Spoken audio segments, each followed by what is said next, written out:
a midrash in Bereshit Rabbah. The midrash in Bereshit Rabbah says about Yosef Meshita that when the Romans entered the temple, they desecrated everything, broke everything, destroyed everything, but they knew that whoever entered the holy places, the Holy of Holies, would die. Only a Jew could enter.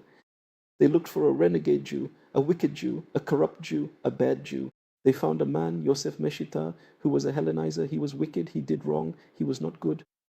They said to him, go in, take whatever you want. He went in, took the menorah, came out, and they said to him, no, the menorah is something important. Leave it for us. He said, I don't know. If I angered my creator once, should I anger my creator again? They threatened him, tortured him, but he gave up his life and did not go in again. The menorah, Rabbi Tzadok HaKohen of Lublin explains that the menorah is indeed the menorah, but the menorah also represents a person's soul. The menorah represents a person's soul. Even if a person sins and a person falls and a person becomes a heretic and goes in to help the Gentiles destroy the temple, the moment you know how to touch the menorah, you take the soul, and you take the holy thing. You are touching the soul. Even if you are a great evildoer, even if you have done the most terrible things, if you know how to touch the soul, you can achieve tremendous things. This can also be based on the verse written in the Pasha, and a soul that sins and hears a voice.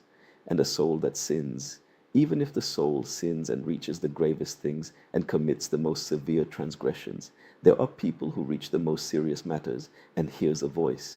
A person always has something that he hears within himself.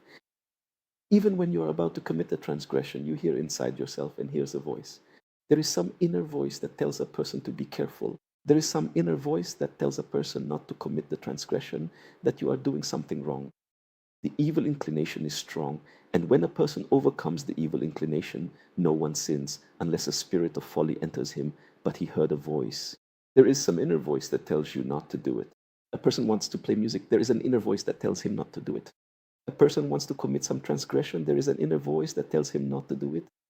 A person needs to listen to this voice, and if he listens to this voice, he can be saved. But if he does not listen to this voice, then he can fall and descend, and gradually a person loses this voice and no longer hears it. As the Gemara says, every day a heavenly voice goes out from behind him and proclaims, people are mistaken, straying from the path of Torah.